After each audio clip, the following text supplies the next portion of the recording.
Februāris jaunavai – veselība. Februārī būs nepieciešams vairāk uzmanības veltīt savai imunitātei un gremošanas sistēmai.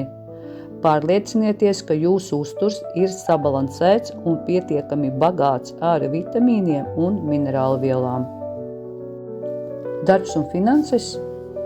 Darba jomā var nākties risināt sarežģītus jautājumus, taču jūsu analītiskās prasmes palīdzēs atrast labākos risinājumus. Finansiālā situācija ir stabila, bet nelielas izmaiņas var būt kā jauns papildus ienākumu avots. Mīlestības joma.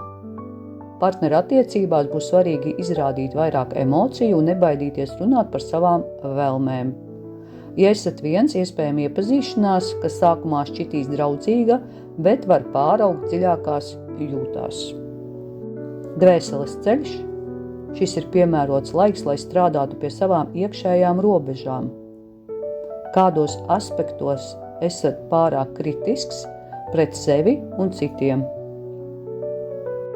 Padoms. Neuztraucieties par sīkumiem, bet fokusējieties uz kopainu un ticiet savām spējām. Lai jums visiem labi klājās!